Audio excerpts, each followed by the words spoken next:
had found out from an early age that I wasn't really interested in girls, but the thing was also I wasn't really interested in any of like the boys I grew up around either.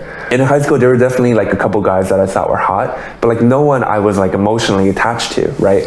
I held on to this fact for a really long time, that I wasn't, you know, physically attracted to girls and I wasn't emotionally attracted to guys.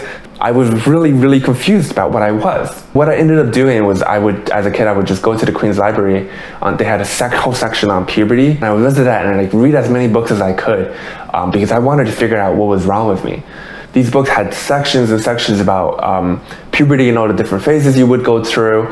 The closest thing to an answer I got from all the books I read in that section was that apparently boys going through puberty might be interested in seeing like, you know, other boys' parts because they were curious about what was happening to their own body. So it was not attraction, it was not sexual attraction, it was just, you were not gay, it was just a part of growing up, it was just simple curiosity.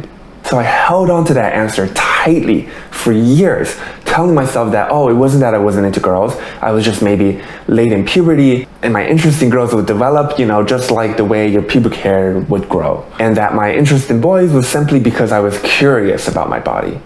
Around high school was when I first started hearing more about what it meant to be gay and doing proper research on the LGBTQ plus community.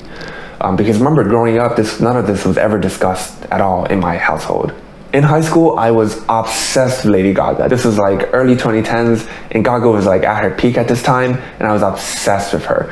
Thinking back, I think what I really loved about her, besides the fact that I think she's superbly talented, is that she made me challenge the way I viewed myself. She sent a message to me that maybe I wasn't broken. I wasn't a problem that had to be solved, and I was just born differently. Are you brave enough not to care? Are you brave enough not to care what people say about you? Whether you're gay, straight, bi, transgender, transsexual, whether you're Catholic, Muslim, whether you are Buddhist, your God is here, your God is there, you are black, you are white, you are Russian, whatever you may be. Are you brave enough not to give a fuck what people say?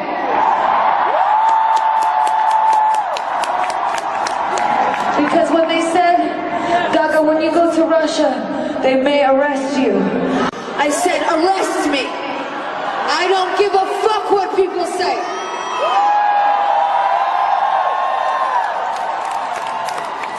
If you are willing to give it all up for your freedom, would you cuff yourself, Russia, for freedom?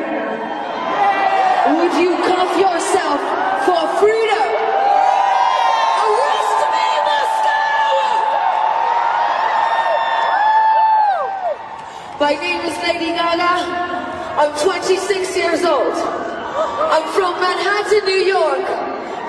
And I believe that men and women deserve to love each other equally. Cuff me, Russia! Arrest me! I don't give a fuck! This is the first time that I ever heard that, you know, being different is not something to scorn, but maybe something to relish, to celebrate, to love about yourself. And thinking back, this is probably why I held on to Gaga and her message so tightly in high school. I could spend a whole video talking about how Gaga influenced and shaped my life, but I'll save it for another video. Because she wasn't just a role model for me in this way. You know, she was a role model for me in many other ways as well. And Gaga, I know Gaga's probably not going to see this, but Gaga, if you see this, you're amazing, and I appreciate everything you've done and the message you sent to people like me. Fast forward to college, I started hooking up with other guys, and to be honest, it was mostly kind of meh or even bad.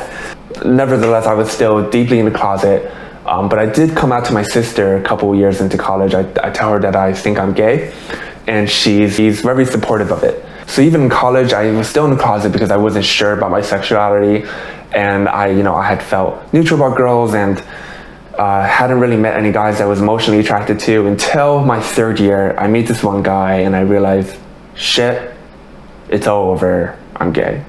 I had the craziest crush on this guy. He was a friend of a friend. Honestly, I'm still not totally over him. He's just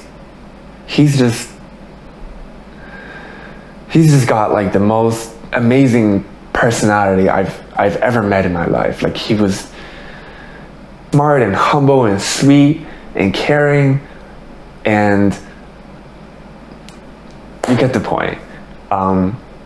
He was also very comfortable with his sexuality. You know, the other straight boys in the friend group would like make fun of him and call him bi, but my gaydar personally never went off around him. I was like sure he was straight, so I would tell my friends that, and they would like me on. They'd be like, "No, Kevin, he's totally bi." Like, you know, yeah, he marked maybe the second most important chapter in my life, which is where I realized that I could have emotional feelings for a guy, and that I'm probably gay. After college, there was this gay guy that I was seeing. And I had feelings for him, but he didn't feel the same way about me. And I was trying to figure out why he didn't feel the same way about me. And one of the reasons I came up with was maybe it was because I wasn't out. Some gay guys who are out don't like to date guys who aren't out. And I totally understand this perspective. You're cute and nerdy and weird, and that's usually my type. But and he's gay. I've done my coming out already. I can't go through it again. I can't teach you how to do this. I'm sorry. So because of him, I ended up coming out to my mom.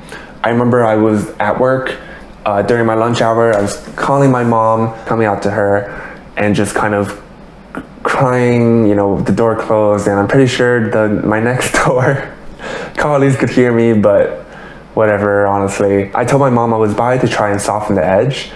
Bad idea, because my mom ended up coming back to me with the whole like, oh, you could just date and marry a girl thing, and you know, God hates gays thing, which I knew was full shit, first of all. You know, like, we are a Christian family. The story goes, when I was a baby, I was born really sick. I had a high fever or something like that, and my mom prays to all of these deities and these gods, like Buddha and all of them, and she says to them, if you heal my son and you let him live, I will believe in you and pray to you for the rest of my life. As it turns out, my fever lets up when she visits and prays to the God of the Christian church. So that's the story of how my family is Christian. Cute story, actually, I think. My mom would send us to like the church during the summer, because they had like this good summer camp for kids, because both my parents worked growing up.